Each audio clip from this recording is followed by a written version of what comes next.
Olá pessoal, bem-vindos aí a mais uma edição do nosso Magic Sem Segredos. O tema de hoje será a nova arquitetura da nossa plataforma de integração Magic XPI, baseada em computação em memória, ou em inglês, em Memory Data Grid.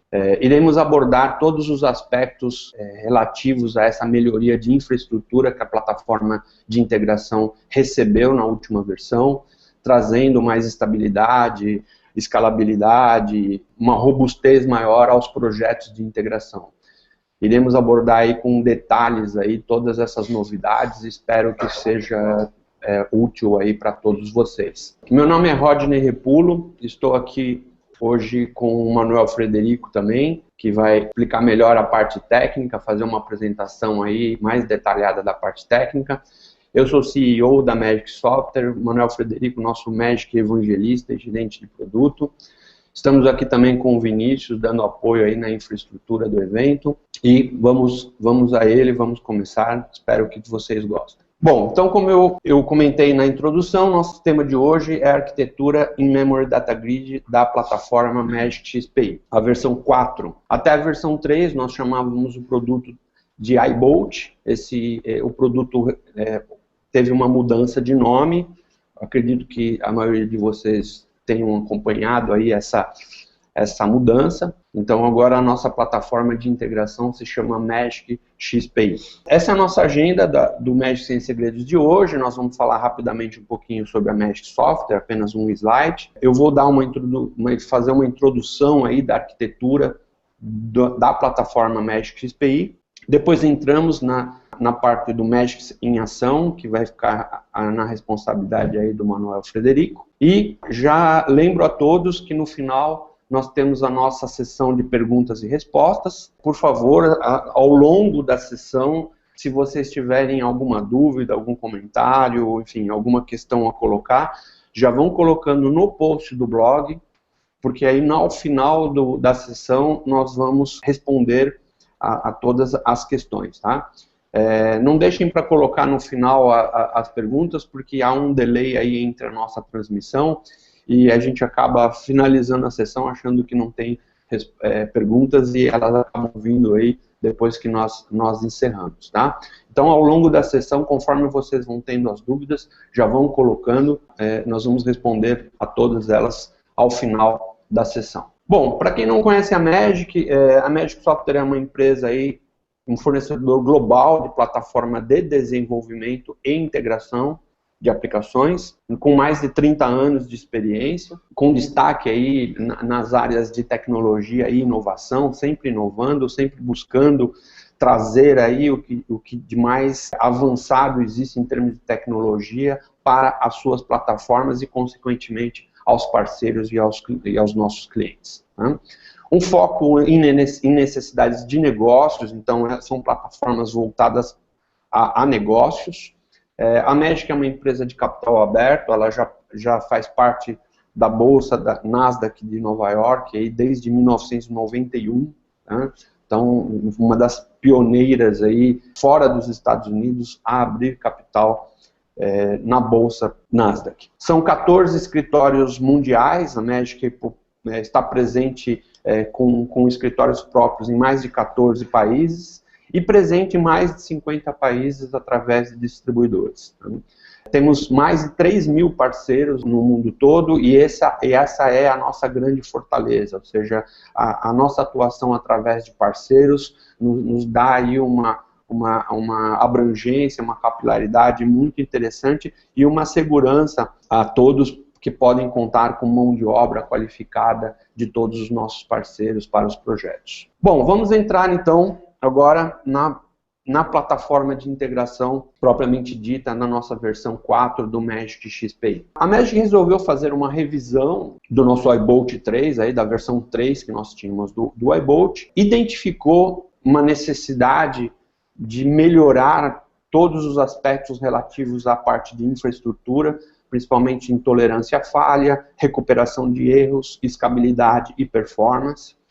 E isso nos levou a trocar toda a infraestrutura do produto para a tecnologia em Memory Data Grid. Isso, obviamente, hoje é possível em função do avanço que essas tecnologias tiveram, do baixo custo, né, que agora torna essa tecnologia acessível.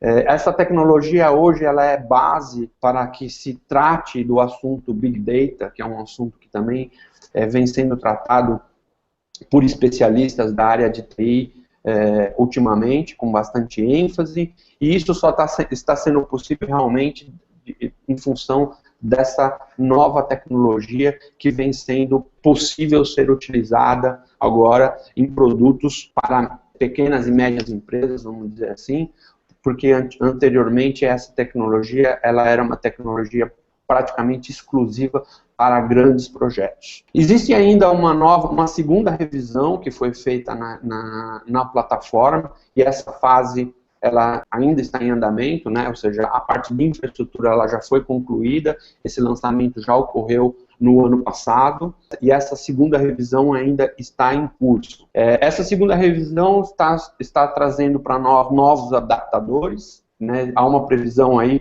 dos adaptadores para Dynamics AX, Oracle EBS, Sugar CRM, Sage. Alguns deles já foram disponibilizados, como né, dando relevância aí ao Oracle EBS, Sugar CRM, que virá aí no próximo release, que vai ser liberado em alguns dias para nós.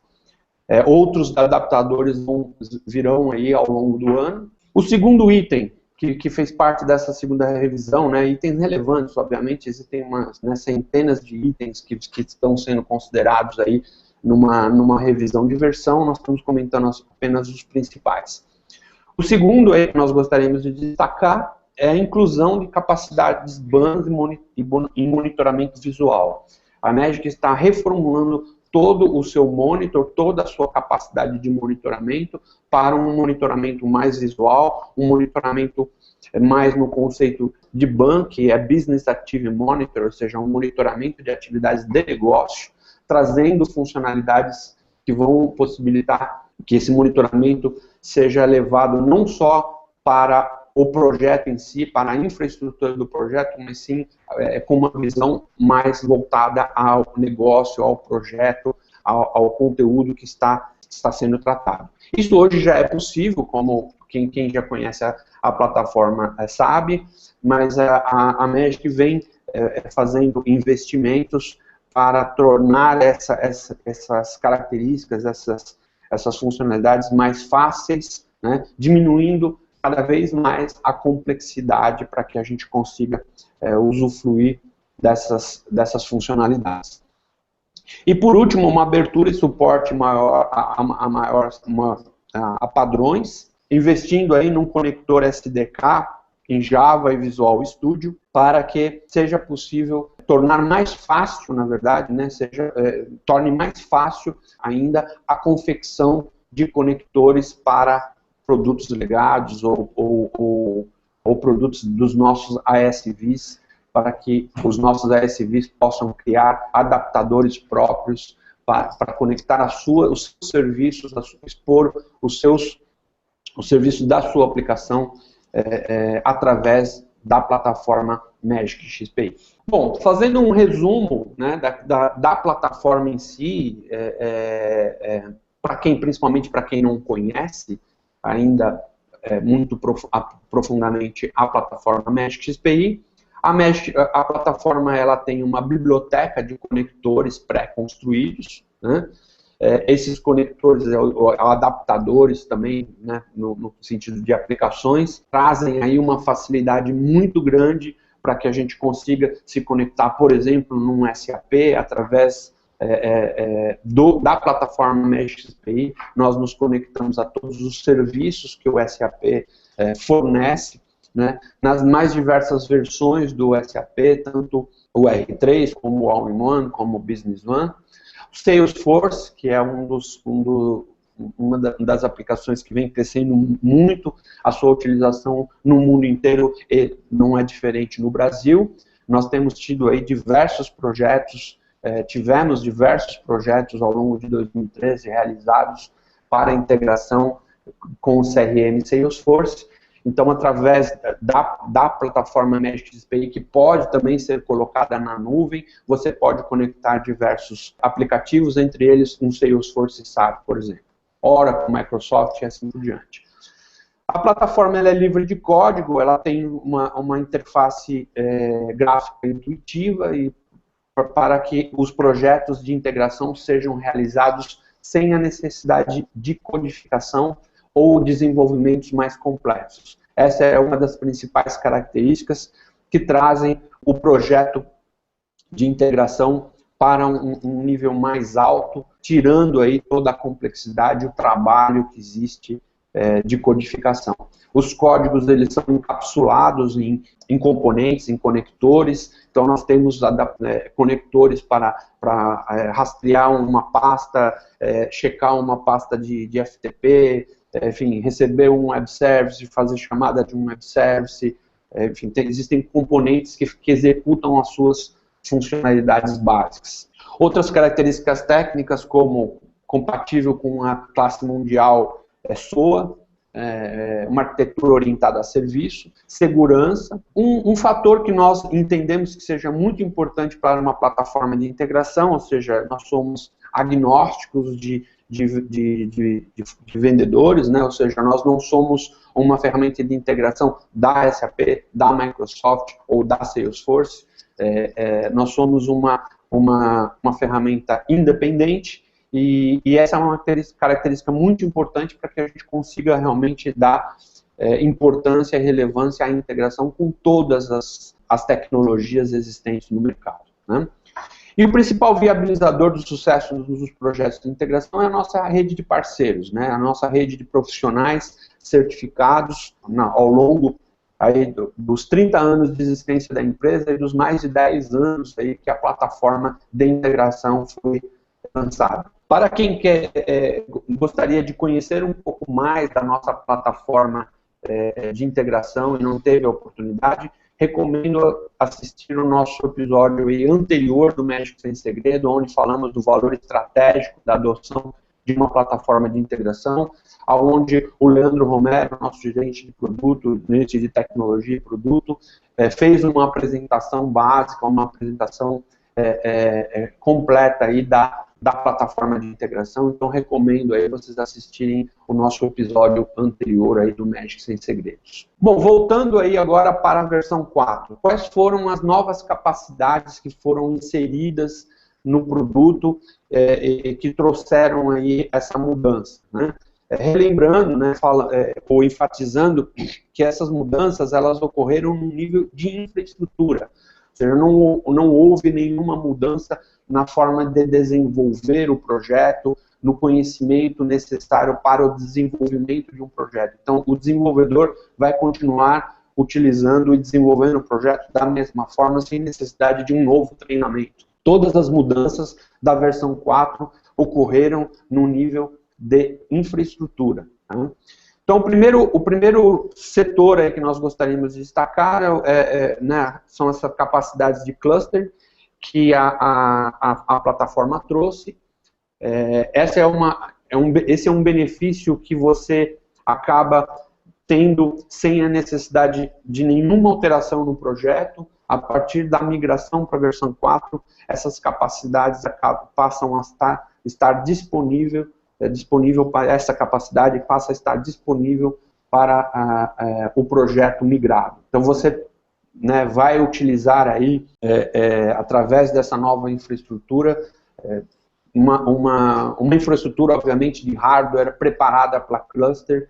O Magic SPI vai estar automaticamente usufruindo dessa infraestrutura e dando aí a tolerância a falhas no que diz respeito a hardware, no que diz respeito a servidores, acesso a disco, enfim, toda a matéria que está envolvida nesse capítulo aí de cluster.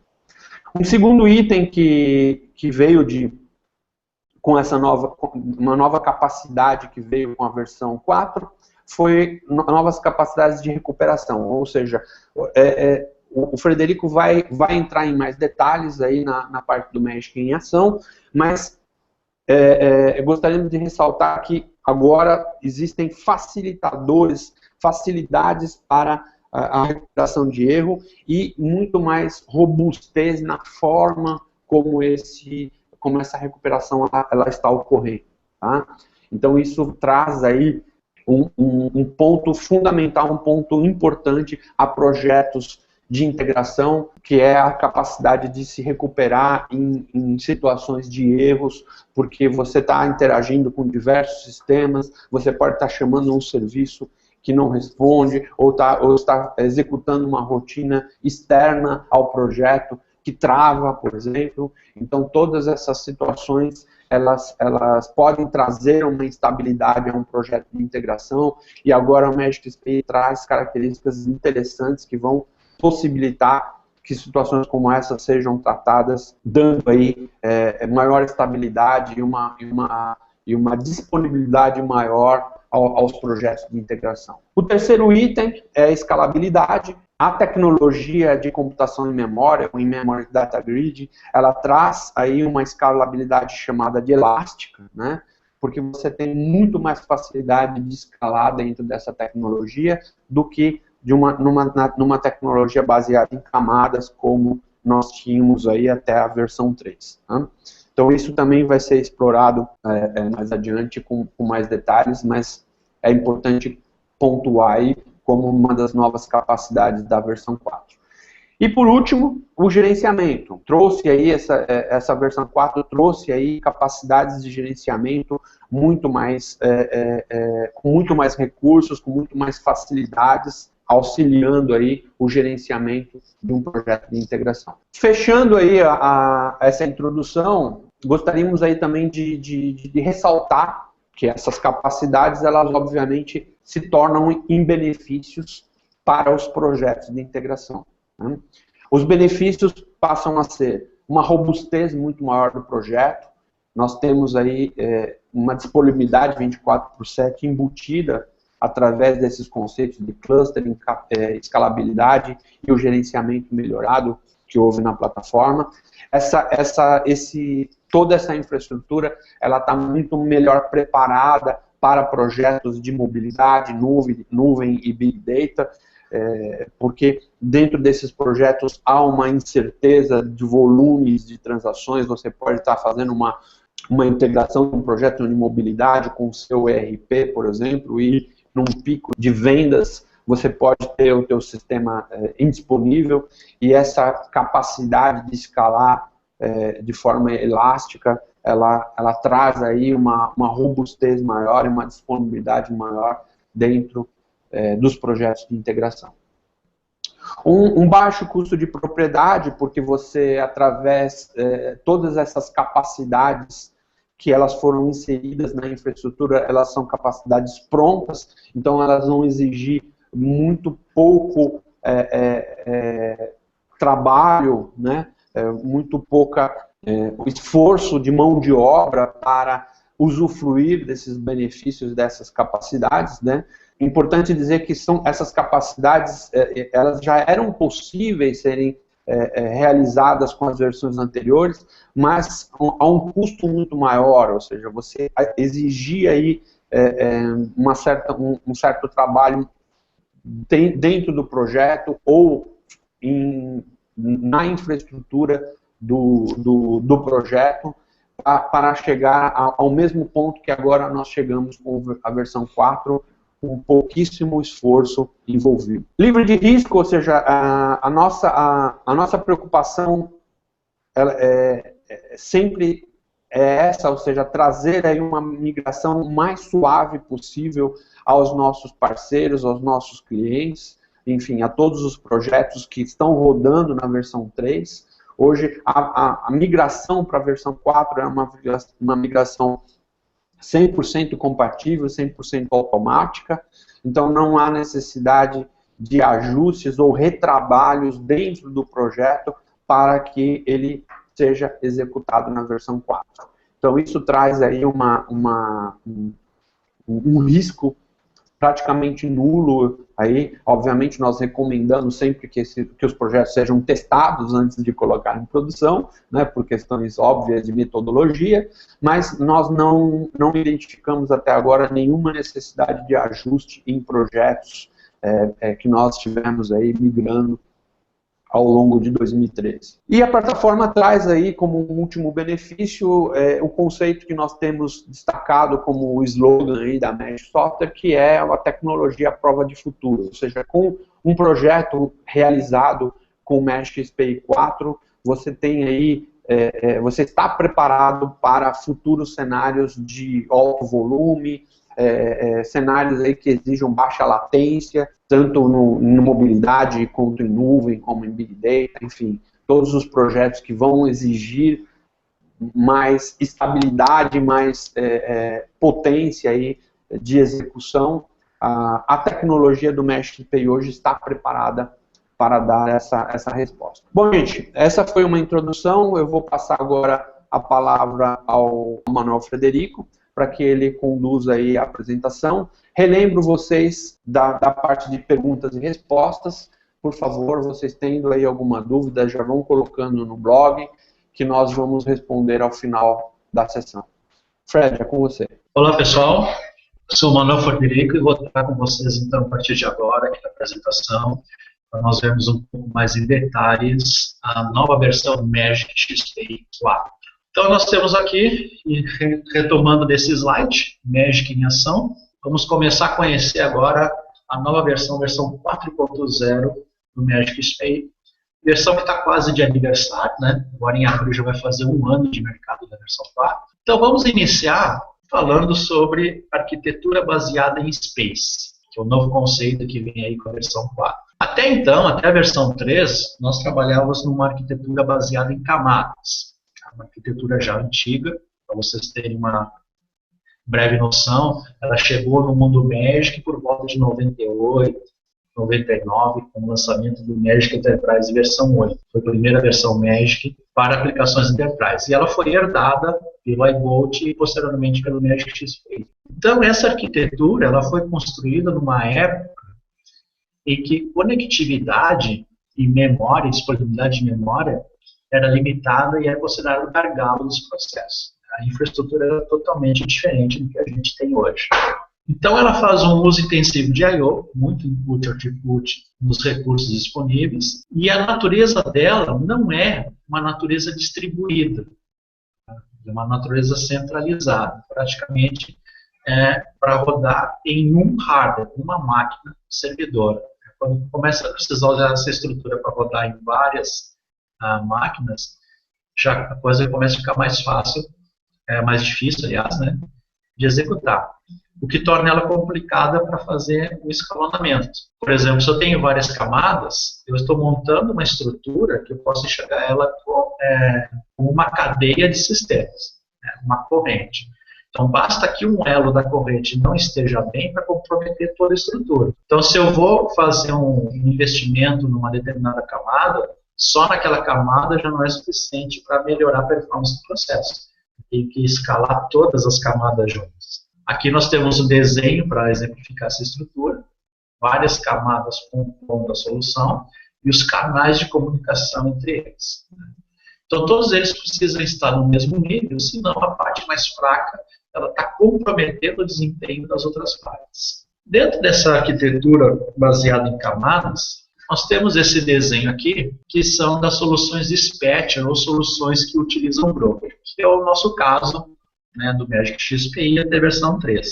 Então, nós temos aí a figura do táxi, representando o SPI Server, a figura das pessoas, né, dos passageiros, representando as atividades do processo que precisam ser executadas, e no meio nós temos a central de distribuição, que no nosso caso é o Magic Broker. Então essa solução ela tem algumas características, por exemplo, ponto único de falha. Basta que a central fique fora do ar, para que nenhum táxi trabalhe e nenhum passageiro seja atendido. Tá? Então ela é um ponto vital da estrutura. O broker, se o broker não está bem, nada mais vai estar bem. O controle e o status é centralizado, tudo centralizado aqui na central do broker. O broker ele precisa ter noção, a central precisa ter noção de todos os táxis que estão disponíveis para ela, tem que ser organizado, tá? Então ele tem que estar analisando os passageiros e os táxis disponíveis e ficar distribuindo, e ela tem que ter uma inteligência de distribuir isso corretamente, não jogar todo mundo nos primeiros táxis e deixar os últimos sem trabalhar. Então tem que ser bem organizado. E se ela não fizer um trabalho direito, os passageiros, né, eles simplesmente vão sair fora, não vão continuar esperando, vão procurar outra solução. No nosso caso aqui, a gente está falando de atividades do processo.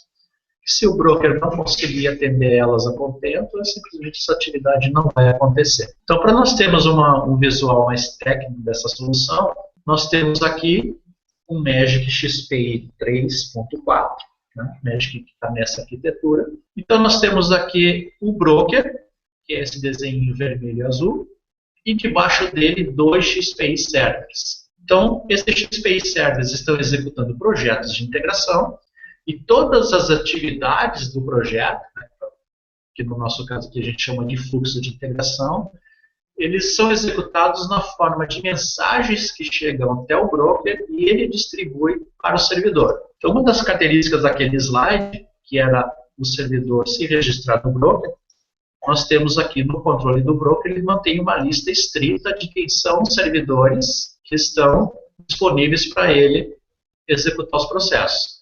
E à medida que a mensagem vai chegando nele, ele distribui para o servidor executar. Então, nós temos 2 servidores aqui, cada um responsável por um processo, um projeto de integração, sample 1 e sample 2, mas todos os comandos para a execução de fluxo de integração chegam no mesmo broker. E ele distribui o que é fluxo do projeto 1 vai para o servidor que cuida do projeto 1, o que é fluxo do projeto 2 vai para o servidor que cuida do projeto 2. Tá? Então, o broker é um canal. Tudo chega nele e ele distribui para os XPI servers que estão executando. Então, essa é a arquitetura que a gente tem hoje na versão 3x. Agora, né, o mundo evoluiu, as coisas estão mais fáceis para a TI.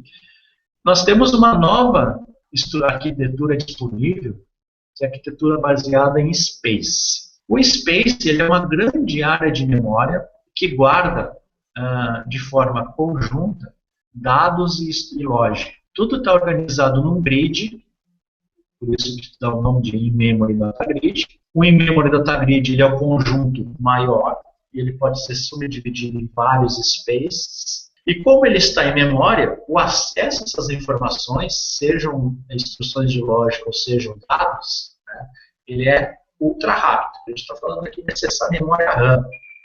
Então, nós temos menos acesso a I/O, disco, pipes, etc.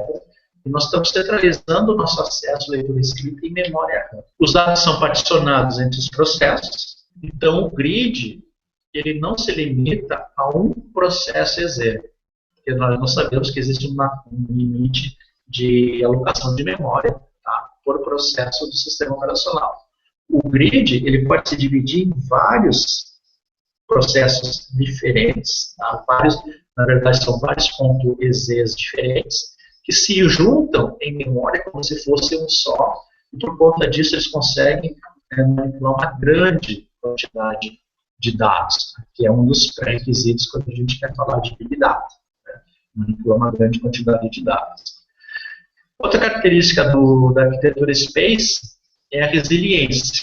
Então é nativo dessa arquitetura manter backups de segurança de todas as informações que estão disponíveis no grid, de forma que se a informação ocorrer, por exemplo, uma falha de um desses processos que compõem o grid, o dado que ele continha, que ele manipulava, que ele estava guardando, existe uma cópia disso em outro local do grid que assume automaticamente e mantém todo o processo do grid em ordem, né? Então, aquele pequeno pedaço do processo que falhou, ele não compromete a qualidade da informação que está no grid, porque o grid ele mantém backups de failover para assumir em caso de falha. Então, isso é uma característica que já é nativa dessa arquitetura Space. Então, nesse desenho aqui, nós podemos ver que antes, quando nós tínhamos várias camadas e vários canais conectando essas camadas, tudo agora é substituído por um único bloco, que é o meu data grid. E nesse desenho nós temos essa parte aqui colorida mais forte e essa partezinha aqui já mais numa cor diferente, que me dá a visão que esse data grid simplesmente pode ficar crescendo, crescendo, crescendo, crescendo. Claro, não vou dizer infinitamente, mas ele pode crescer muito, o que é a característica de escalabilidade da arquitetura Space. Então agora tudo é um bloco só, então in-memory data grid. E nessa arquitetura Space, nós temos então uma nova área de espera, né, voltando para aquele desenho lá da questão do táxi. Os passageiros agora estão numa área comum a eles, que no caso representa o nosso data grid. Orbitando o data grid, nós temos os processadores, que no nosso caso aqui são XPI servers. Não tem um ponto central, não temos mais broker nesse processo. Esse data grid, ele oferece recursos, por exemplo, se você chegou aqui, pode ficar tranquilo que o táxi vai te atender, não tem problema. Não tem mais a central que vai ficar fora do ar. Então, quando nós estamos falando de um processo de integração que ele necessita ser executado, um projeto XPI, basta essa instrução, essa necessidade estar registrada no data grid, que algum XPI server vai atender esse fluxo. Não tem mais o broker como um ponto de possível falha. Se o broker não conseguir dar andamento àquela requisição que chegou, a requisição pode ser perdida. No momento que a requisição chegou no data grid, ele garante que ela não será perdida, né? Que a gente chama aqui de entrega garantida. Então, dentro dessa arquitetura, nós podemos ver aqui agora, nesses processos executando aqui, o XPI 4. Então, enquanto no XPI 3, o processo central era o broker, né? Aqui no serviço do XPI 3, nós podemos ver que o serviço do Magic XPI, na verdade, é o serviço do broker, e ele é responsável por iniciar os XPI servers. No XPI 4, nós temos como serviço da solução o data grid. Então, nós montamos o data grid, que são esse conjunto aqui de vários projetos Java. Todos esses processos, eles estão formando um grid, ok? E o data grid, ele é responsável por iniciar tantos quantos XPI servers são necessários para a execução dos projetos que a gente vai estar colocando no ar. Então, nós tínhamos esse pessoal aqui formando o XPI 3.x. A partir da versão 4, essa é a estrutura do XPI 4. Esses processos são o data grid, e aqui nós temos XPI servers executando projetos. Então nós temos uma estrutura totalmente diferente dessa daqui. Então vamos falar do GigaSpace XAct. Tá? Por quê? GigaSpace é o produto que foi adotado pela Magic como sendo o nosso in-memory data grid. Tá? Então não é, a Magic ela não criou o seu in-memory data grid. Ela foi até o mercado, fez uma parceria com o produto de mercado, produto, inclusive, que é muito bem conceituado, vocês podem pesquisar sobre ele. E o produto em si que nós estamos usando é o GigaSpace XAct. Tá? Ele é que monta o nosso data grid, e é o data grid, o IMDG, que nós estamos utilizando no XPI 4.0. Então, vamos conhecer alguns conceitos dele. Ele é um in-memory data grid, né? Como a gente está falando, e um dos conceitos dele é que internamente ele se divide em unidades lógicas chamadas space. O space é uma unidade dentro da memória, dentro do grid, é uma unidade que ela pode ser única ou particionada, e é uma unidade que ela, na verdade, não está restrita fisicamente ao hardware. Se eu monto uma estrutura de cluster com 2 ou 3 máquinas, o meu space ele pode estar se espalhando por todas essas máquinas. Isso aqui vai permitir que ele consiga manipular grande volume de dados, para se espalhando por essas máquinas. Então, internamente, o data grid ele se divide em spaces. Esses spaces eles podem ser particionados. Eu posso ter um space que se divide em 2 blocos, ou 3 ou 4, independente. Ele pode ser replicado. Nós estávamos falando de segurança anteriormente, então o meu space ele pode ter o principal, que é o space de trabalho, e o GigaSpaces, ele mantém cópia desses dados, tá, de backup, para assumir em caso de falha do primário. Tá? Então, se o space primário falhar, o GigaSpace traz o backup para assumir no lugar dele e manter toda a estrutura online automaticamente. Então, é um sistema de proteção que é nativo do GigaSpace. E eu posso combinar isso e ter esses meus spaces também, tanto particionados, quanto cada partição ter o seu backup. Então, eu tenho, por exemplo, 2 partições aqui primárias, e cada partição primária tem o seu backup. Tá? Isso é uma característica que faz parte do GigaSpace, que é o produto que a gente está utilizando. O GigaSpaces é um produto server, né? É um produto assim como o Docker, nós não vamos ficar interagindo com ele, mas ele possui uma interface que nos permite consultar algumas coisas que estão acontecendo no Space. Então, por exemplo, nessa tela aqui, que é uma tela nova que tem agora no XPI4, que é o GigaSpace Wii, eu estou vendo graficamente como que está montado o meu DataGrid. Então, o meu DataGrid ele está montado atualmente em um único hardware, que é nesse servidor. Esses aqui são os elementos que compõem o DataGrid. Então, eu tenho o Grid Service Agent, tá? É o primeiro elemento que entra em ação. Depois eu tenho os containers, que são efetivamente as áreas de dados. Então, todos os dados do DataGrid eles vão estar armazenados aqui em containers. Vocês estão vendo que são 2 GSC. Fisicamente, eles são 2 processos do sistema operacional. Se não me engano, esse aqui é um e esse aqui é outro. Então, eu posso ter vários GSCs, vários containers, o que me permite alocar uma área grande de memória sem ficar limitado às características do processo operacional. Por exemplo, um processo de 32 bits não pode alocar mais que 2 GB de memória. Mas se eu puder ter 8 processos de 32 bits, eu aloco 16 GB de memória e trabalho isso no GigaSpace como se fosse uma única área de memória. Tá? Para ele é uma área de 16 GB, porém tecnicamente está dividida em 8 partes de 2. Então isso faz parte da escalabilidade do produto. Nós temos o GSM, que é o Manager, tá?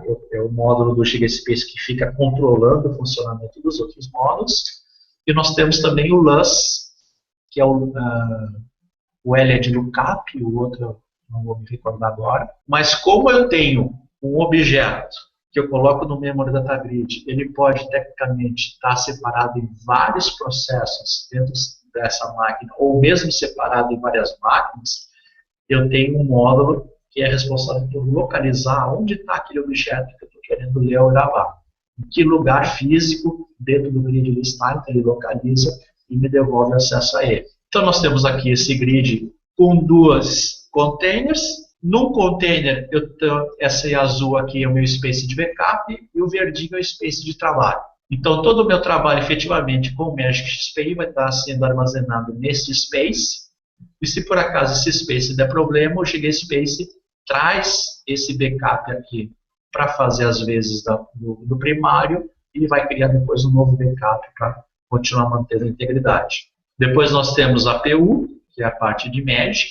Tá? Nós vamos falar aqui depois de PU novamente.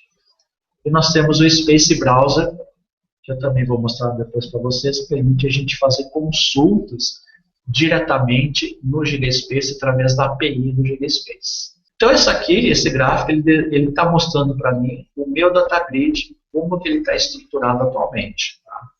Fisicamente são esses processos, esses .exe todos aqui, que estão montando o meu DataGrid. Em função dessa nova arquitetura Space, o funcionamento do Magic XPI 4 na parte de execução de projeto, tá? Não na parte de desenvolvimento, o desenvolvimento ele continua igual, como o Rodney mencionou. Na parte de execução de projeto, ele também precisou ser alterado, tanto para interfacear com o GigaSpace, como para poder se aproveitar, né, das características das novidades do GigaSpace.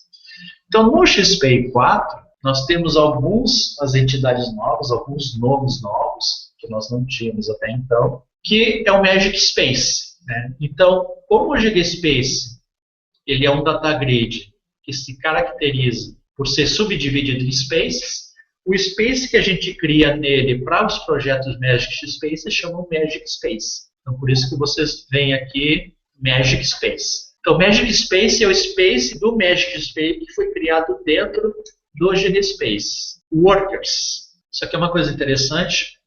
O Worker, ele é uma thread dentro do XSpace Server, cuja função é executar fluxo de integração. Então, quando eu inicializo o XSpace Server, na versão 4, eu determino para cada XSpace Server o máximo de workers, ou seja, o máximo de threads que ele vai ter, e não há uma ligação aqui entre o worker e licença, pelo menos não uma ligação direta, existe uma indireta que vocês vão ver no final.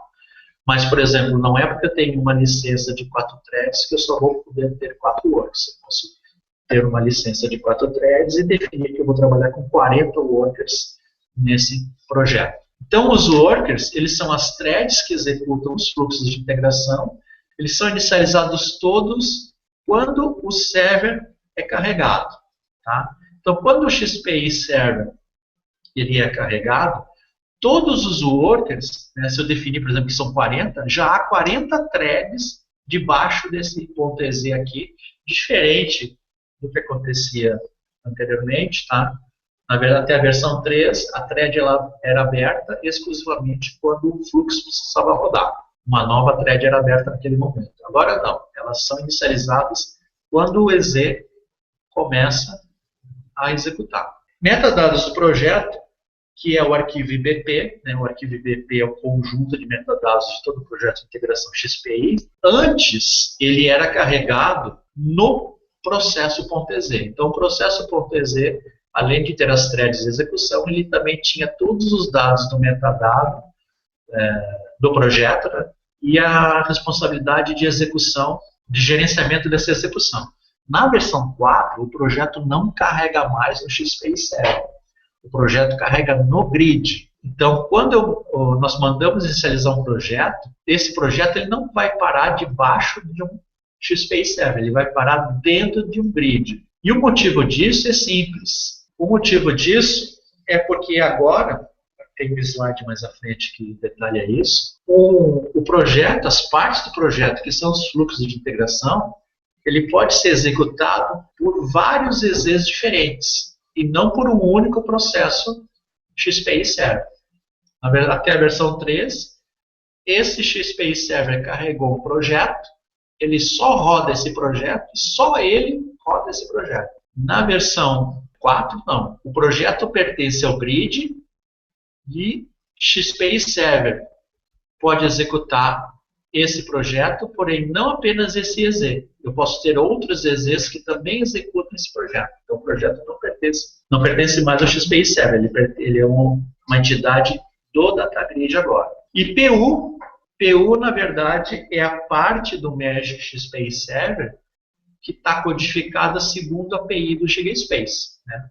O GigaSpace, por si só, ele não executa a lógica, ele é só um DataGrid. Para eu executar a lógica que interage com esse DataGrid, eu preciso criar entidades que, na terminologia de GigaSpace, se chama PU, unidade de processamento. Então, existe uma PU Magic XPI que fica fazendo toda a comunicação com o GigaSpace. Tá? Então, isso aqui são nomes novos que a gente vai passar a ouvir a partir de agora. Nós não vamos interagir diretamente com eles, mas eles existem e nós vamos passar a ouvir sobre eles a partir da versão 4 do XPI. Então, nessa nova arquitetura do Magic XPI, eu tenho um space dentro do DataGrid, eu tenho vários servidores Magic XPI se comunicando com esse DataGrid, e dentro de cada servidor eu tenho os workers, que são as threads que executam o fluxo de integração. E, obviamente, eu tenho também a ferramenta de monitoramento, né? O Magic Monitor, ele está aqui. É o mesmo Magic Monitor da versão 3x, tem algumas outras colunas de informações que são específicas do DataGrid, tá? Mas é o mesmo monitor que a gente já tinha na versão 3x. Eu vou retornar ele posteriormente para mostrar algumas coisas para vocês. Então, essa nova arquitetura, vocês vejam que eu tenho vários servidores, vários quadradinhos, porém um único space. E esse desenho é um desenho muito interessante, porque ele relata bem a mudança interna que há na execução do projeto. Até a versão 3 nessa estrutura aqui, toda a execução do projeto ela é feita na forma de uma mensagem que chega ao broker, e o broker distribui para o XPI Server aquela instrução, ó, executa tal fluxo de integração do teu projeto que você está cuidando aqui. Então, esse modelo a gente chama um modelo de push. A mensagem ela é empurrada no broker e o broker distribui ela. Isso até a versão 3. Na versão 4, o que acontece é o seguinte: o projeto é carregado no Space e quem controla a necessidade de execução dos fluxos de integração é o Space. Tá? É a PU Magic que está dentro do Magic Space, que está dentro do DataGrid. Então, essa lógica de controlar o que é o fluxo que precisa rodar agora, por exemplo, porque chegou um Web Service Request, um HTTP Request, o Dir Scanner achou um arquivo, não importa. Nós temos alguns motivos que fazem o fluxo de integração precisar ser rodado. Toda a gestão dessa lógica ela é feita pela PU que está no Space. Quando um fluxo precisa ser executado, essa necessidade gera um work message, tá? Uma mensagem work. Ou seja, uma mensagem enfileirada aqui no Space, que significa um fluxo precisa ser executado.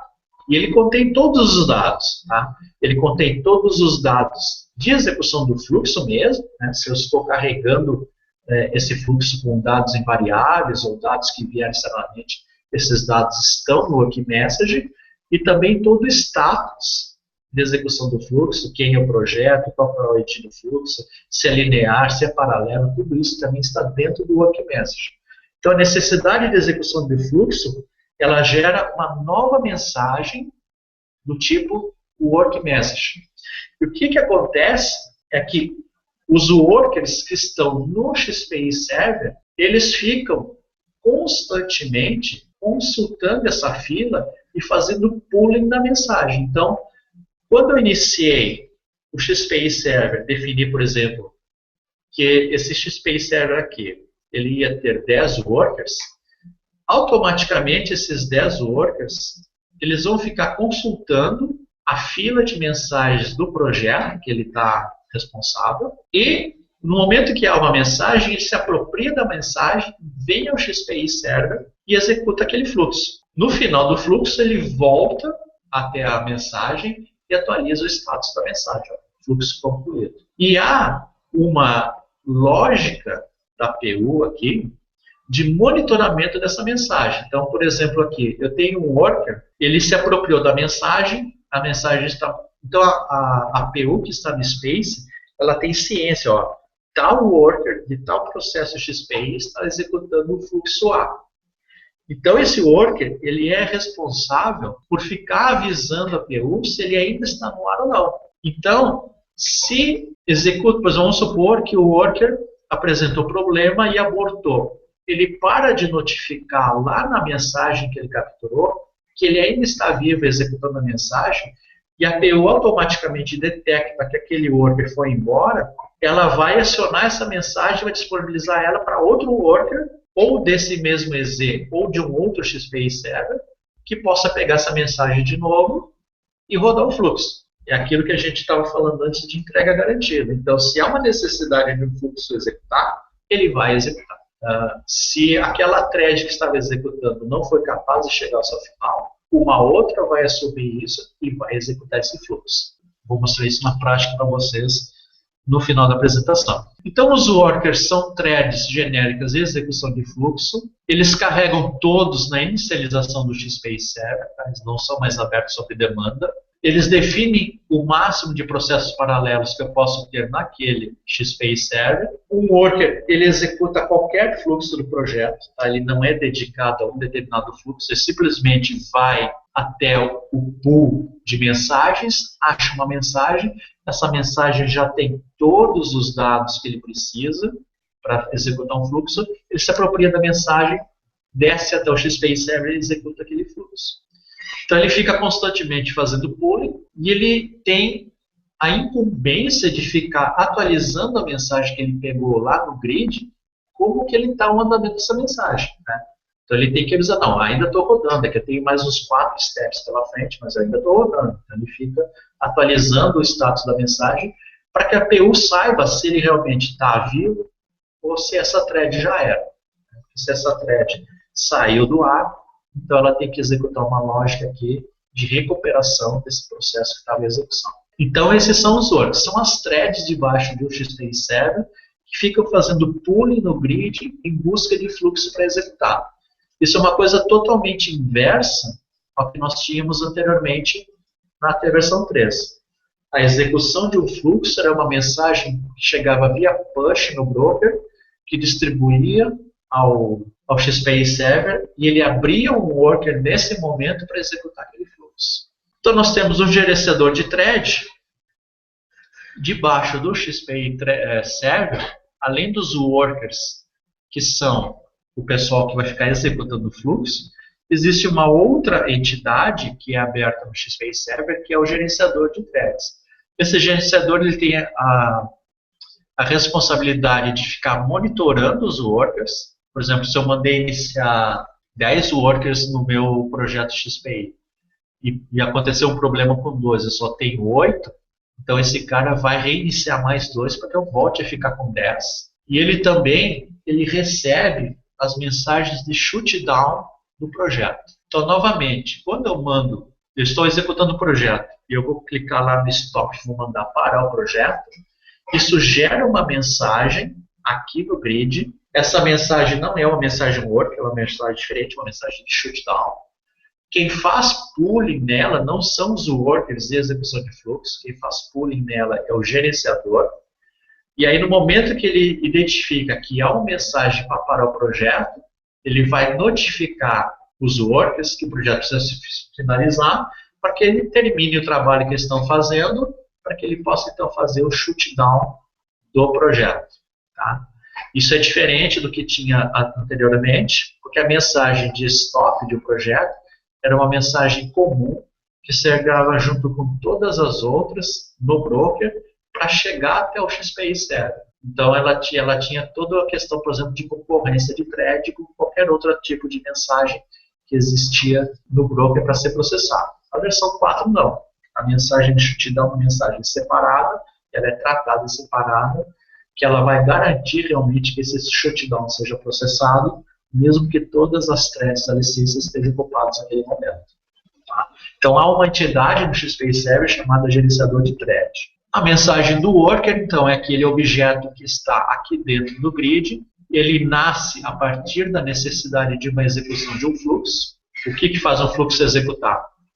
Ou se a gente carrega um projeto e nós temos um fluxo auto-start, ou se nós temos schedules, ou se chegou requisição remota através de um web service, HTTP, ou qualquer coisa assim, isso gera a necessidade de execução do fluxo associado àquele evento. Isso vai criar uma mensagem work, ela vai ficar no data grid, algum worker do XPI Server vai capturar ela e vai rodar esse fluxo. E ele mantém status, né? Nós estamos vendo aqui. Então, a mensagem nova está pronta para uso, a mensagem que foi capturada está em andamento, e no final, né, ela vai ter um status que ela ou concluiu com sucesso. Né?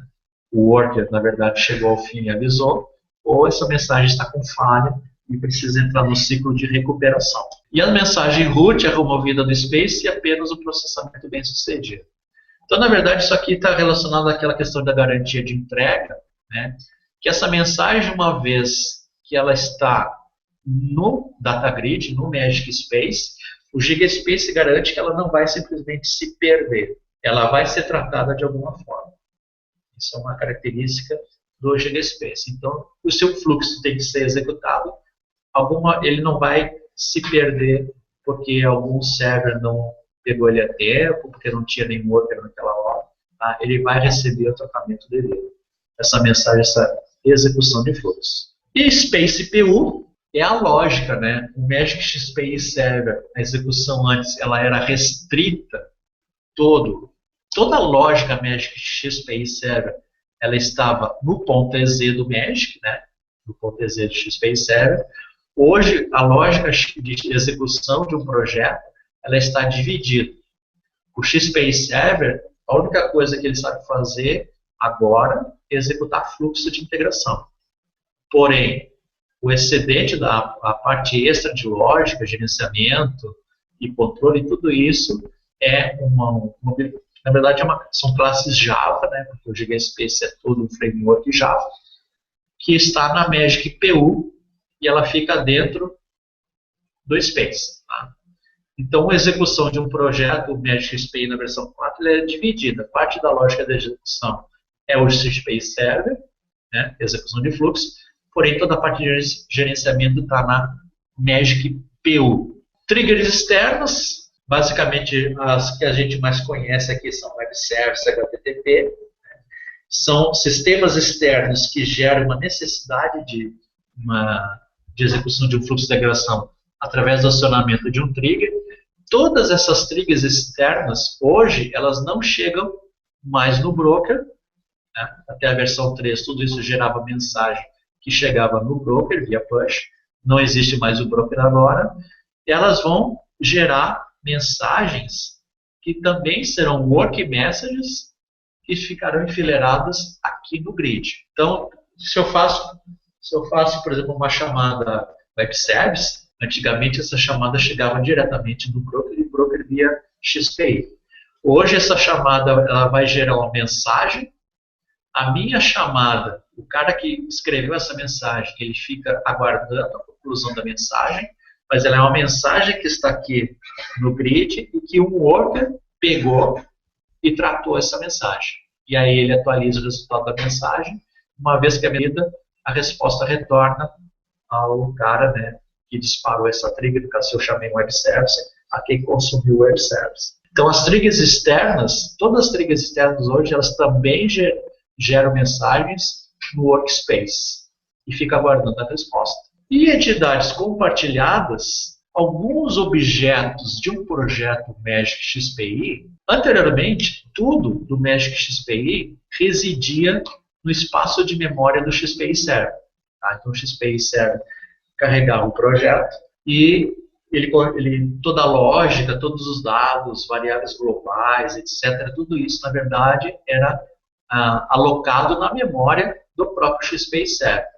Agora nós temos algumas entidades que são compartilhadas, elas são alocadas no grid. Elas não são objetos que ficam debaixo do processo XPI Server. Elas ficam alocadas no grid e a razão é muito simples. Porque quando eu gero uma mensagem, um work message, isso vai ser capturado por um worker de um processo EZ que eu não sei qual é. E eu não sei qual é porque eu posso associar para um único projeto XPI, por exemplo, tem um projeto de integração ERP com CRM. Quando eu colocar esse projeto no ar, eu posso definir que eu vou querer 4 EZs, 4 XPI Server rodando esse projeto. Então, automaticamente vão subir 4 .EZs, porque eu estou querendo dar uma escalabilidade maior para esse projeto.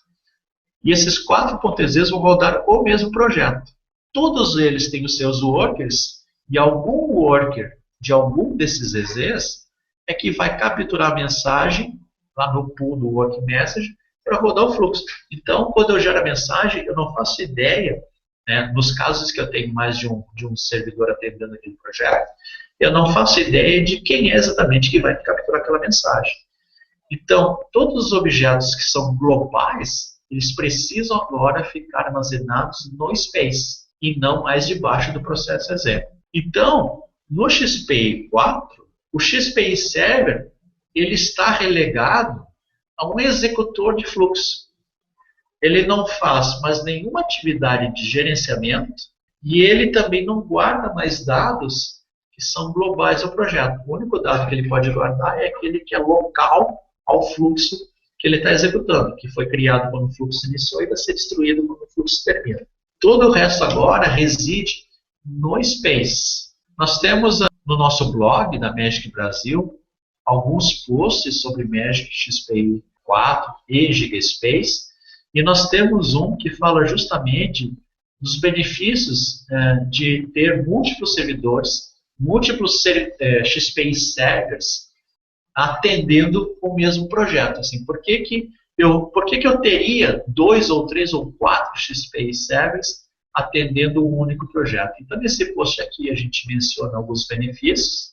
Recomendo vocês a visitar esse post e dar uma lida nele, que é uma coisa que nós não tínhamos anteriormente na versão 3. Tá? Um processo XPI Server carregava um projeto e só ele executava aquele projeto. Eu vou só rapidamente falar 2 benefícios. Por exemplo, se eu tenho um projeto de integração, mencionei aquele projeto que eu estou integrando RT e CRE, e eu defino 2 XPI Servers para atender esse mesmo projeto. Não é esse caso aqui. Aqui a gente está vendo 2 XPI Servers, mas é porque nós temos 2 projetos. Perdão, é exatamente esse caso. Tá? Ele tem um projeto que estão sendo atendidos por 2 servidores XPI. Aqui. Primeiro benefício. Vamos supor que esse XPI Server aqui tenha um problema e saia do ar. O GigaSpace vai ver que o filho dele, o XPI Server, caiu, e ele vai providenciar o reinício de um outro. Porém, vai haver um tempo. Tá? Existe um delay até que esse EZ caia e o novo EZ possa subir no lugar dele. Mais demorado ou mais rápido, são vários fatores que vão influenciar a velocidade disso. Porém, mas há um delay. Se eu tivesse um único XPI atendendo o projeto, durante esse delay, esse projeto ficaria parado, ele não seria executado. As mensagens ficariam chegando no Space, aguardando até que algum EZ novo subisse, até que seus workers se estabelecessem e começassem a fazer o pull de mensagem.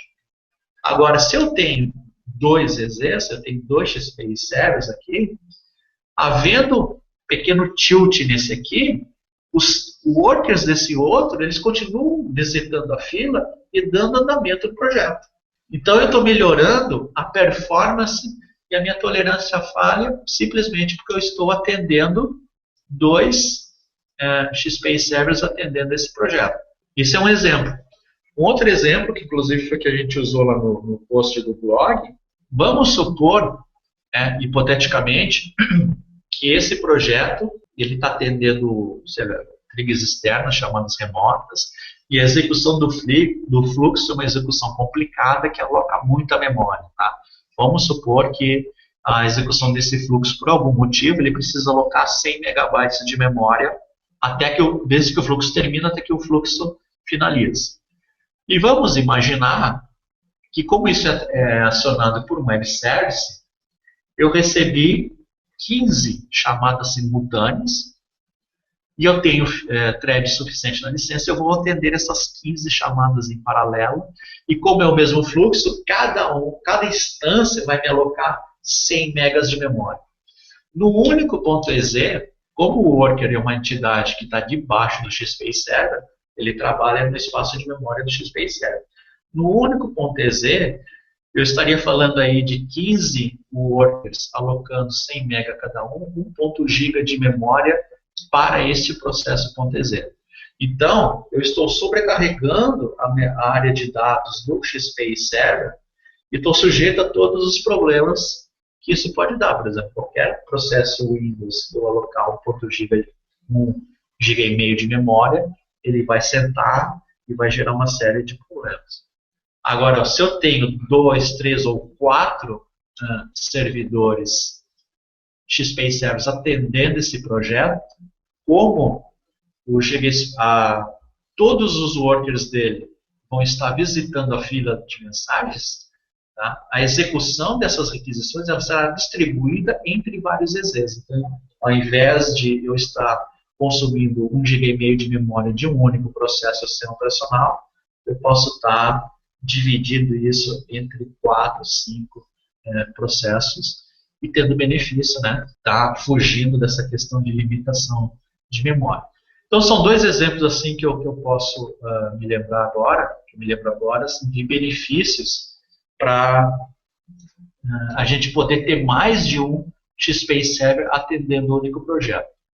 Então, o XPI Server, ele agora é um servidor stateless, ele não guarda mais o status do projeto, tudo isso é gerenciado no GigaSpace. E, voltando aqui, essas entidades elas estão armazenadas no GigaSpace e elas são comuns, por exemplo, todas as entidades de projeto, Worker Data, Server Data, Trigger Data, ela está armazenada em relação àquele projeto e ela é acessada, ela é comum a todos os EZs que estiverem atendendo aquele projeto. E nós podemos consultar, tá? Se vocês quiserem, a gente pode consultar isso. Então, nós vamos chegar aqui no GigaSpace. Então, aqui no GigaSpace, em Data Types, eu tenho aqui, por exemplo, um objeto que se chama Project Data. Eu vou fazer, isso aqui é um objeto que está residindo no meu grid. Eu vou fazer uma consulta nele, e eu tenho, então, no caso, ele retornou para mim que há um projeto ativo, e aí ele tem algumas informações desse projeto. O nome do projeto, se o projeto iniciou a executar em modo debug ou não, qual que é o status atual do projeto, se ele tem licença reservada para ele ou não. A gente tem um capítulo só de licença no final da apresentação. E aí eu tenho vários objetos do DataGrid que eu posso estar consultando. Por exemplo, o Fall Data. Ok. Então, esse aqui são os dados do objeto, que no caso é um fluxo em execução, ele pertence a esse projeto, quantas instâncias, ou seja, quantas vezes esse projeto está executando, se ele é ativo, se ele está habilitado ou não, timeout, se ele tem recovery, etc. Então, todos esses objetos, anteriormente, ele residiam na área de memória do XPI Server. Agora não, agora eles são entidades do grid, eles ficam armazenados no grid, e eu posso estar consultando através da API do GigaSpace. Então, o GigaSpace ele possui sua própria API, que é um conjunto de classe Java, que eu posso estar consumindo e consultando essas informações. No caso aqui eu estou fazendo via a UI do próprio GigaSpace, porém eu posso fazer isso através de lógica, né? Consultando a documentação do GigaSpace, eu acesso essas classes Java e consigo interagir, fazer consultas no GigaSpace. Parte dessa informação, ela está disponível aqui também no XPI Server, através de um recurso novo que nós temos no monitor da versão 4, não tinha na versão 3, que é o Advanced Console. Então, o Advanced Console, ele consulta o GigaSpace através dessa API que eu mencionei, tá certo? E aí eu posso ver o status dos meus triggers, né? Os meus servidores, os workers que estão debaixo de cada servidor, tudo isso aqui são, na verdade, as mesmas informações que eu tenho disponível aqui, né? Quando eu dou um query, eu só vou ter elas no formato diferente. Porém, aqui no Advanced Console eu tenho acesso a essas informações, tá? Por exemplo, esse XPI Server aqui, que é o servidor 2, ele tem essa quantidade de workers, alguns estão parados, não estão executando nada no momento, o outro está em modo wait, o tipo de licença que cada um utilizou para fazer essa execução, qual que é o status dessa licença, se a licença é float ou reservada. Então, são consultas que eu posso fazer através, eu vou usar o Ctrl 4, então vou usar esse menu, e eu consulto, então, aqui, ó, caso são 2 servidores, eu tenho os detalhes do servidor 1, os detalhes do servidor 2. Uma outra característica que tem no XPI 4, eu estava mencionando para vocês, né, que nós podemos ter mais de um XPI Server atendendo ao mesmo projeto. Então, através do próprio monitor, eu posso chegar em qualquer desses XPI Server e mandar essa instância parar, ou eu posso adicionar uma instância automaticamente. Então, eu tenho 2 XPI Server atendendo o meu projeto Space Curse. Eu posso chegar aqui agora e eu vou adicionar um novo XPI Server. Eu escolho a máquina do grid onde eu quero executar. Então, por exemplo, se eu tenho o meu Space separado em cluster, eu posso mandar, de todas as máquinas que participam do cluster, eu posso escolher qual que eu quero iniciar esse projeto. Eu vou informar aqui a pasta onde residem todos os projetos do XPI, quantas instâncias eu quero, quantos workers eu quero para esse cara, se essa instância vai tratar triggers ou não, e aí eu dou um start, isso vai gerar uma instrução lá no GigaSpace que vai adicionar um XPI Server para tratar esse projeto. Então, agora eu tenho 3 instâncias de XPI Servers, tá, executando o meu projeto desse cara aqui, que é o Space Course. 3 servidores rodando. Server 3, Server 2. Então, pelo próprio monitor, eu posso adicionar e remover XPI Servers para cada um dos projetos que eu tiver. Fazer isso que eu chamo on the fly, né, à medida que eu vou querer. Execução de um projeto XPI. A lógica de execução, de início de execução de um projeto XPI, ela também foi um pouco alterada na versão 4. Então, o que acontece é que quando eu inicio o grid, eu iniciei meu data grid, meu GigaSpaces aqui, esse data grid, como que era anteriormente? Anteriormente, o ponto central do serviço era o broker. Então, o broker, ele lia um arquivo de configuração, chamava broker.ini, ali estavam listados todos os projetos que precisavam executar. Então, o broker, através desses arquivos .ini, ele inicializava tanto os XPI Servers quando fossem necessários, um para cada projeto. Agora, a inicialização, o serviço ele é o grid, tá? O serviço que inicia aqui é o XPI, é o grid do GigaSpace. Na inicialização, um dos objetos, um dos elementos do GigaSpace, que é o grid service agente, ele vai fazer o trabalho de procurar, não mais o ini do broker agora, tá? Um XML chamado Project Startup, que fica nessa pasta. Esse XML, ele tem essa estrutura e ele define todos os projetos que eu quero iniciar automaticamente. Então, eu tenho aqui servidores para esse projeto, quantos eu vou querer para cada projeto. Então, aqui eu defini 2 servidores para o mesmo projeto. Vocês estão vendo que é o mesmo projeto. Então, eu estou definindo que eu quero que inicie automaticamente 2 XPI Servers para atender esse projeto. E nesse XPI, eu quero que ele tenha 11 workers e esse aqui tenha 9. Então, eu tenho um total de 20 threads. Não se preocupe com licença por enquanto. Eu tenho um total de 20 threads que são workers que ficam visitando o Working Message à procura de instruções de execução de fluxo. Então, nessa estrutura aqui, eu tenho esse projeto Space Course, ele tem 2 XPI Servers, um total de 20 workers, ou seja, um total de 20 processos paralelos que eu posso ter nessa execução. Então, na versão 4, a carga inicial automática, quando o serviço sobe, é através desse arquivo aqui, o Project Startup. O Project Startup, ele é, na verdade, um espelho de um arquivo novo chamado Start.xml. Então, toda vez que eu crio um projeto XPI 4, eu tenho um arquivo novo aqui, que é o Start, que são as instruções exclusivas desse projeto aqui. Esse arquivo, ele é lido sempre que eu quiser iniciar o projeto através do link ou quiser iniciar o projeto através do monitor, né? Vocês podem ver que o monitor tem um botãozinho Start.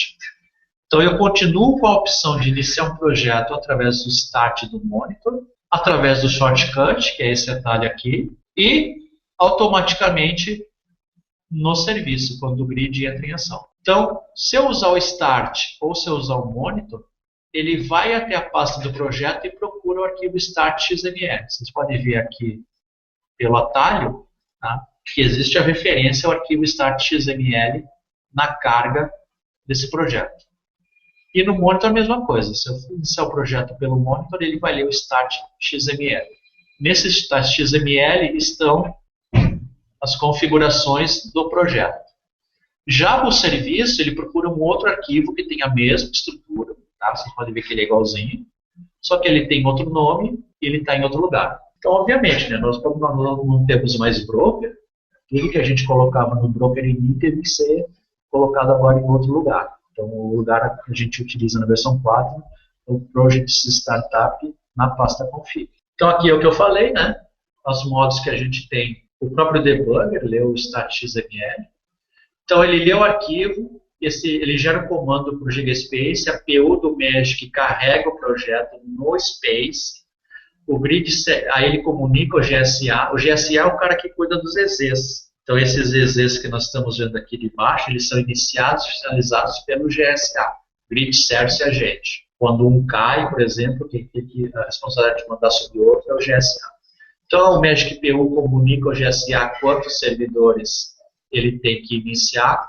O GSA inicia o XPI Server, que é aquele .ez, que abre os seus workers, que começa a fazer pooling através de acesso aqui no grid, para começar a rodar os fluxos. Shutdown é quando eu quero parar o projeto. Então, lá naquele slide que eu mostrei lá atrás, o shutdown pode ser ou por causa desse atalho aqui ou no próprio monitor. Eu envio um shutdown, isso gera uma mensagem de shutdown separada das working messages, que vai ser tratada por uma outra entidade que não é o worker, e esse shutdown, então ele vai gerar o status do projeto. Eu vou dar um stop nele aqui.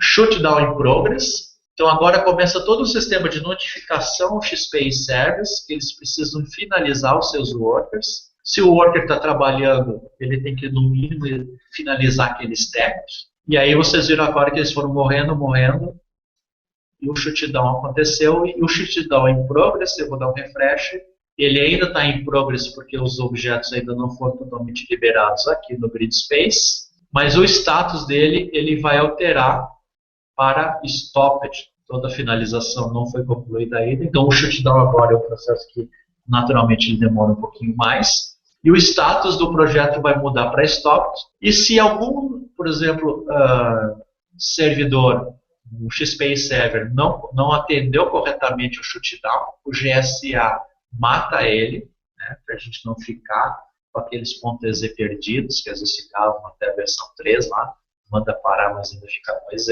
Então, deixa eu ver se ele já parou aqui, ó, stop, ok? Esse projeto está parado. Então, como o Rodney falou anteriormente, né, toda essa mudança que a gente está vendo é na infraestrutura de execução dos projetos XPI. Tá? Não houveram mudanças na questão de desenvolvimento. Então, o desenvolvedor ele não precisa fazer reciclagem para desenvolver projetos com o XPI 4. Tá? Nós temos, na verdade, treinamento de um dia, treinamento chama Lifting Off, que ele vai abordar essas questões de infra que eu estou demonstrando aqui nessa apresentação. Né? Questão de instalação, configuração, arquivos novos, esse tipo de coisa.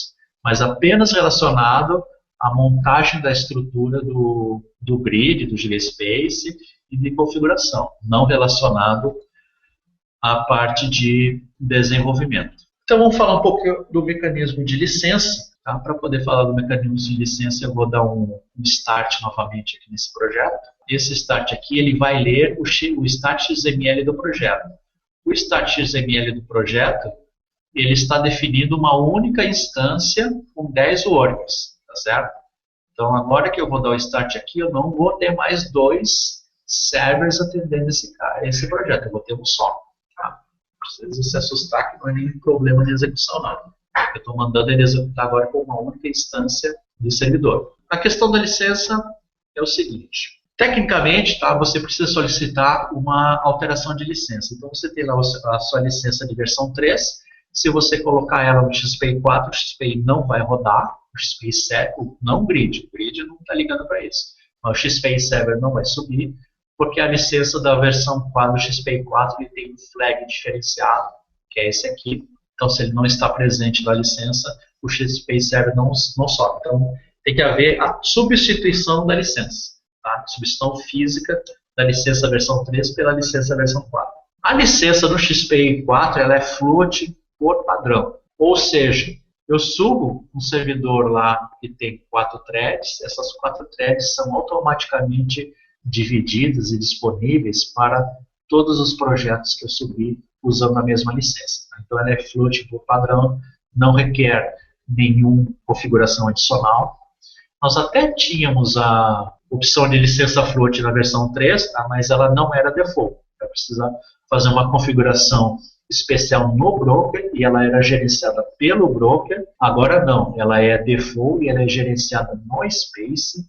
Ela não necessita mais de dummy project, porque a ordem de carga dos projetos não é mais relevante, isso é importante. E o que acontece? Eu estava falando sempre em 20, 30 workers, né? E de repente você ficou pensando assim, como é que isso funciona em relação à licença. Eu tenho aqui 10 workers, que são threads de execução do projeto. No Monitor, em Help License Information, eu consigo ver que eu estou usando uma licença não produção, e que é tem até o número de série aqui, e que é uma licença que tem 8 threads. Eu tenho 10 workers, eu tenho 8 threads. Ou seja, a licença, por causa do número de workers, o máximo de processos paralelos que eu posso ter nesse projeto são 10. Só que há um segundo limitador aqui, que é a thread da licença, então o máximo que eu vou ter de projetos efetivamente paralelos é 8. Porque 8 é menor que 10, então está valendo 8. Um worker, quando ele vai pegar a mensagem lá na fila para processar, a primeira coisa que ele vai tentar fazer é um checkout de licença. Ele só pega a mensagem para processar depois que ele conseguir fazer um checkout de licença. Tá? Então é por isso que esse 8 vai prevalecer em relação aos 10. Eu tenho 10 workers, mais 8 threads na licença. Então, os meus 10 workers eles vão trabalhar. Não é o caso que só 8 vão trabalhar. Vocês podem ver aqui ó, que todos eles atenderam fluxos. Esse aqui atendeu 22 execuções, esse aqui rodou 20 vezes. Todos vão trabalhar, todos os 10 vão trabalhar. Porém, ao mesmo tempo, eu vou ter no máximo 8, por causa da licença. Então, a licença, ela limita o worker. Quando eu tenho uma diferença de número entre licença e o worker, vai valer o menor. 8 threads na licença, eu tenho no máximo 8 em paralelo. Então o worker faz um restart da licença e eu tenho uma opção, como a licença ela é float, por exemplo, essas 8 threads são divididas entre todos. Se eu botar 4 projetos com a mesma licença, as 8 threads são divididas entre os 4 projetos. O worker que chegar primeiro, ele aloca a licença executa o fluxo do seu projeto. Agora, se eu tenho projetos que eu considero mais críticos, que eu quero priorizá-los em relação a outros projetos, eu tenho a opção, que é uma opção que tem lá no IFS-MI, de reservar. Não é mais o Max Concorrent Requests, é outra chave. Eu posso reservar para um projeto específico X threads da licença. Então, eu estou garantido que aquele projeto vai ter sempre, no mínimo, 2 workers. Por exemplo, se eu reservar para esse segundo projeto aqui 2 threads, na verdade, threads que vão sobrar para ser dividida com os workers desse outro projeto são 6. Tá? Eu estou reservando para esse projeto 2, garantindo que não vai acontecer de nenhum worker dele conseguir trabalhar porque não havia thread disponível na licença. Então tem essa opção também de reserva de threads por projeto. Mas a licença agora ela é float, por padrão, e isso é um grande benefício que a gente tem na versão 4. E aqui é só o que eu estava falando antes, né? Na parte de menu do Monitor, eu tenho License Information, eu consigo consultar o grid, porque quem gerencia a licença agora é o grid. Anteriormente, elas gerenciadas pelo broker, agora é o GSpace que está funcionando também como License Manager. Tá? Eu consigo consultar aqui quem são as licenças ativas. Uma coisa interessante, que eu até vou aproveitar agora para falar, que é o seguinte, eu posso fazer a substituição de licenças online. Como que isso é feito? Eu tenho essa licença aqui de 8 e eu vou substituir por ela por uma de 20. Eu substituo o arquivo de licença por uma de 20 e eu adiciono servidores novos ao meu projeto. Então, no caso aqui, o projeto tem um XPay Server. Eu posso adicionar, vocês viram que pelo Monitor, eu posso fazer uma adição dinâmica de um servidor. Todo projeto que eu adiciono agora, ele começa a ler a licença nova e não a licença antiga. Então, por exemplo, eu troco essa licença por uma de 20, eu adiciono um projeto novo aqui, e aliás, um servidor novo, esse servidor começa a ler a licença de 20, eu posso depois também derrubar o antigo, e aí eu substituí o servidor que estava usando uma licença de 8 por uma licença de 20, sem a necessidade de parar o projeto. Então, eu posso trocar a licença sem parar o projeto. Eu não posso substituir versões de projeto separar ele, então eu preciso fazer um shutdown para substituir os metadados do projeto, porém a licença eu posso fazer com ele com os projetos online. Isso não está aqui no PowerPoint, mas é uma feature muito interessante que a gente tem. Execução em cluster. Bom, demonstrar a execução em cluster precisa, na verdade, no mínimo 2 máquinas para poder demonstrar, então fica um pouco complicado eu demonstrar online agora com a execução do GigaSpace em cluster. Mas então eu vou falar sobre ela. O que acontece? Clusterização é uma feature nativa do GigaSpace. Tá? Se eu quero fazer tudo isso que eu estou fazendo, estou rodando esse projeto, eu quero rodar ele, na verdade, em cluster com 3 máquinas. O que eu preciso fazer?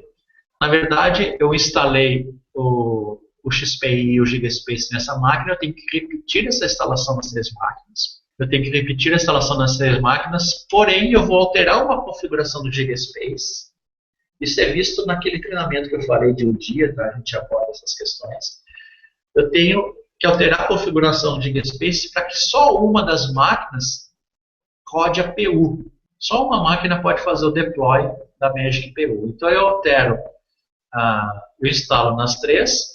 Quando as 3 iniciam a rodar de uma forma que eu não sei como é que é, mas elas se encontram e formam um grid só, as 3 máquinas formam um grid só, porém só uma delas pode rodar PU. Então com essa configuração, e na parte de Start XML ou do Project Startup, a localização dos meus projetos ela precisa ser numa pasta compartilhada que todas as máquinas enxergam. Estou fazendo, sei lá, vou criar uma shared resource aí, / alguma coisa. Eu coloco os projetos no lugar compartilhado que todas as máquinas possam enxergar. Então, fazendo essas 3 ações, instalar GigaSpace em várias máquinas, fazer o deploy da PU em uma máquina só e colocar os projetos em lugar compartilhado, eu já estou automaticamente tendo esse meu projeto rodando em cluster. E todo o gerenciamento de cluster isso fica por conta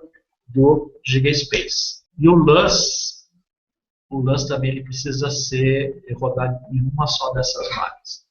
Mas, assim, basicamente são essas 3 ações que a gente tem que fazer para executar um projeto em cluster. Tá?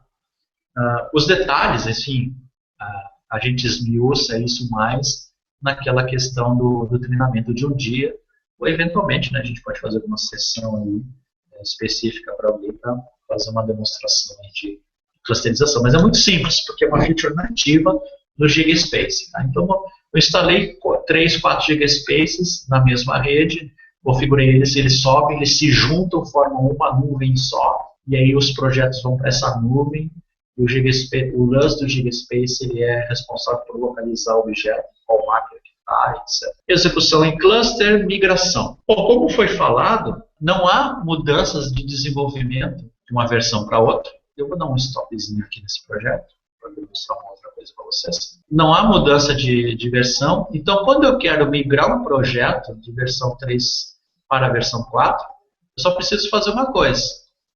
Eu pego esse projeto, okay, que estava na versão 3, eu coloco ele aqui na pasta da versão 4, vou abrir ele no estúdio da versão 4, tá? O mesmo estúdio, ele ainda é o mesmo estúdio, tá? Ele vai ser mudado, mas ele ainda é o mesmo estúdio da versão 3. Então, você que trabalha com a versão 3, você está em casa, quando escolher a versão 4. Eu vou abrir aqui o IBS, ele detecta que é a versão 3, ele pergunta, né, se eu quero fazer o upgrade, eu digo que sim, executo o upgrade, muito similar quando se passou da versão 2 para a versão 3. Então ele já fez o upgrade do projeto para a versão 4. Mesmo projeto, mesmo estúdio, mesma biblioteca de componente, eu só tenho que fazer um build de novo. Tá certo? Faço esse build. E aí eu tenho o projeto pronto para a versão XPI 4. Tá? A versão XPI 4 ele já gerou o Start XML, né, dessa versão. Tá certo? Então, assim, não tem complicação nenhuma. Se por acaso você utiliza componentes customizados, você criou componentes com Unipass, por exemplo, na verdade a gente chama de SDK. Você criou componentes customizados, então tem lá na página do Magic Community lá uma descrição. Existem alguns ajustes que vão ser necessários executar dentro desses componentes customizados de Magic, por conta daquela questão, né, das shared entities, né? Então, alguns objetos como variáveis globais que agora residem no GigaSpace, eles não podem ser acessados da forma que eles eram anteriormente. Eles têm que ser acessados de uma outra forma, porque eles não estão mais dentro do processo de XPI 0. Tá? Mas, se você não tem essa questão no seu projeto, tá? Basicamente, o trabalho é abrir, converter, fazer build, e o projeto está pronto para a versão Magic XPI 4. E para finalizar, antes da gente entrar na sessão de respostas, uma das questões que foi abordada anteriormente lá foi a recuperação, tá? Proteção de execução, recuperação à falha. Então, eu tenho aqui um projetinho chamado Crash Test. Esse projeto, ele é um projeto simples, ele não precisa de uma lógica inteligente nele, mas ele vai ficar executando esse fluxo aqui várias vezes, e num determinado momento ele vai tomar uma decisão de cair para a esquerda ele vai chamar esse outro fluxo aqui, e esse fluxo ele está propositalmente mal escrito, de forma que ele gere um crash no worker. Tá? Então eu vou destruir o worker que está executando esse fluxo. Os projetos Magic XPI, né, eles têm um sistema chamado Recovery, que o padrão é abort. Tá? Então, você cria um fluxo novo, o padrão de Recovery é abort, significa o seguinte, ó, deu um crash naquele word, então o fluxo ele é marcado como abortado, enfim, assim, não vai ser feito nenhum trabalho em função disso. Só que eu tenho outras opções de Recovery, e no caso aqui, eu estou marcando save point, estou definindo essa etapa do processo como um ponto de save point yes. Ou seja, isso aqui é uma thread, né? Isso aqui tudo vai ser executado pelo mesmo worker. Ele vem por aqui, por aqui, por aqui, entra aqui, daqui ele passa para cá. Se der algum crash nesse worker, eu quero que o sistema se recupere e recomece a partir do último save point conhecido, que no caso é esse aqui. Então, o que eu vou fazer? Eu tenho esse projeto, se por acaso der crash, e ele vai dar, né? se ele entrar para esse lado esquerdo, ele vai dar um crash bem aqui. Aí o que eu espero que aconteça é que todo aquele mecanismo de recuperação entre em ação e eu possa recuperar. No caso, a minha recuperação que eu quero nesse processo de integração é continuar o processo a partir desse ponto aqui. Então vamos lá. Deu certo no teste, tem que dar certo hoje também. Então vamos lá. A gente abre aqui o projeto. Eu vou abrir esse projeto aqui, ele está vazio. Eu vou dar um start nele. Parará, parará. I missed my shot, mas eu vou voltar. Só que é o seguinte, ele caiu para o lado direito. Né? A condição não deu certo, ele caiu para o lado direito. Aí ele rodou de novo, só que aqui ele caiu para o lado esquerdo. Invoke false errors. Aí ele cai para esse cara. Hasta la vista XPI serve. Então aqui já deu um crash e matou o meu worker. O que tem que acontecer? Ele tem que detectar o crash e se recuperar da forma que eu programei. Tá certo? Eu programei que ele reiniciasse a partir desse save point. Então eu tenho aqui o projeto executando aqui, nesse XPI server. Ele vai levar em mais ou menos de 60, 90 segundos até aplicar efetivamente a ação.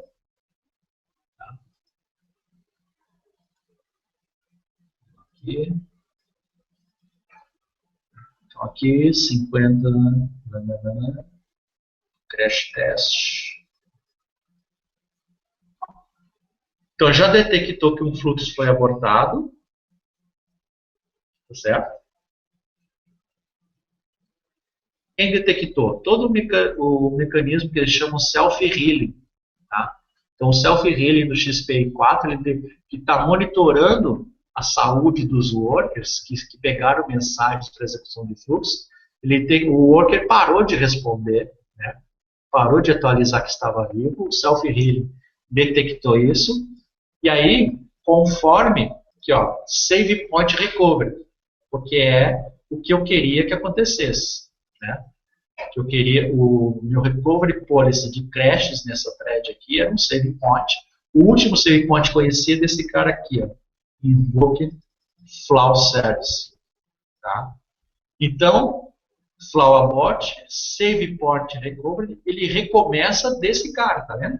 Ele não recomeça do início, ele recomeça do último fluxo conhecido. Né? Só que aí ele entra aqui de novo e ele dá outro crash, ele vai ficar dando crash infinitamente nesse caso. Mas o self-healing, ele detectou que um processo estava em execução e terminou anormalmente, e ele aplica a política de recuperação para garantir que a lógica seja preservada. No caso, a lógica é responsabilidade minha. Né? Se eu deixo o padrão é abort. Tá? Aliás, nenhum, né? Não tem política de recuperação. Então, simplesmente ocorre o abort, abortou, parou no meio, está parado. Agora, dependendo do processo, se eu quero garantir alguma robustez, naquele processo demanda isso, eu vou aplicar políticas de recuperação em caso de crash. Então, todo o sistema self-healing do XPI4 vai entrar em ação e vai aplicar a recuperação. Certo? Bom, eu vou então agora finalizar aqui e vamos passar já para a parte de perguntas e respostas. Deixa eu só parar esse projeto. Então, nós terminamos aqui a nossa apresentação das novidades Magic XPI4. Vamos então para a sessão perguntas e respostas. Muito bom, Fred. Bem legal. Bom, vamos lá. Temos algumas perguntas aqui. O Leandro Bittencourt, da Cloud2B, ele nos pergunta aqui, Fred, ele tem algumas perguntas aqui, eu vou começar da primeira. Qual é o intervalo de tempo entre os backups dos grids? Ou seja, você tem uma ideia de qual o intervalo de tempo que leva entre backups entre os grids? Então, eu não conheço esse intervalo de tempo. Eu sei que isso é uma feature interna do GigaSpace, tá? Eu acredito que ele faça isso em tempos regulares e curtos. A gente não costuma necessitar disso, por exemplo, em ambiente de desenvolvimento, eu não preciso de backup de space quando eu estou desenvolvendo, porque não é um ambiente crítico. Normalmente a gente usa a configuração de backup de space em produção. Tá? Mas teria que consultar toda a documentação do GigaSpace. O GigaSpace que é um produto independente, né? Ele está entrando aqui nessa parceria via OEM, mas ele não é um produto médico, é um produto independente. Ele tem, enfim, na sua documentação, tudo, a gente teria que estar consultando. Se isso for relevante mesmo, a gente tem que consultar e ver qual que é o tempo, e se isso é configurável, se é relevante mesmo alterar esse tempo de backup do RAID. Legal, Fred. Outra pergunta do Leandro, ele tem uma máquina com 9 projetos rodando 24/7. Você tem ideia da memória que é recomendada para suportar essa estrutura? Memória, para mim, quanto mais melhor. Tá? A recomendação mínima do Magic SPI4 em questões de RAM, ela dobrou. Tá? Antes você ia na documentação de SPI4, e estava lá 4 GB de RAM, agora ela é 8, a gente tem que levar em consideração que nós estamos falando do in-memory data grid, né? Então a gente vai gastar RAM, memória RAM. A questão assim, não é se é 9 ou 20 ou 30 projetos, é a questão em quantidade de dados que o projeto consome. Você pode ter 20 projetos no ar, que cada projeto não aloca mais que 10, 20 megabytes de memória, e você pode ter um único projeto que gera um CSV gigantesco de 400 megabytes de memória. Tá? Então, assim, você não deve se preocupar com o número de projetos, tem que se preocupar com a característica de cada projeto, enquanto que ele aquele fluxo vai demandar de RAM alocado. Tá? Na dúvida, bota o máximo que puder. A memória está barata e é pouco. Última pergunta do Leandro, Fred. No XPI 3, existe a possibilidade de realizarmos um pool de filas. No 4, isso deixa de existir por conta dos workers? Na verdade, a pergunta ela veio antes da apresentação, né, da questão da licença. Isso não deixou de existir, isso ficou melhor na versão 4. Tá? O pool ele é nativo. Então, antes você não tinha pool, você colocava o pool em algumas situações. Agora não. Instalou o XPI 4, é pool de licença direto, com a opção de reserva de licença de threads por projeto. Tá? Mas ele continua e continua melhor. Bom, finalizamos aí as perguntas que foram colocadas no blog. Queria agradecer aí a todos pela participação. Alguma consideração final aí, Fred? Eu tinha considerações, mas na verdade agora eu esqueci. Mas, enfim, de qualquer forma, qualquer dúvida que vocês tenham, vocês vão até o nosso blog, vocês vão colocar novas perguntas, novas dúvidas que surgirem. Quero agradecer, né, na verdade, a presença de todos. E já convidar antecipadamente que nós vamos ter outro Magic Sem Segredos, agora, primeira quinzena de fevereiro, né? E, assim, qualquer questão que vocês tiverem sobre XPI 4, na arquitetura dele, pode chegar e lá no blog colocar suas questões que a gente vai estar, na medida do possível, respondendo todas elas da melhor forma possível. Muito bom, gente.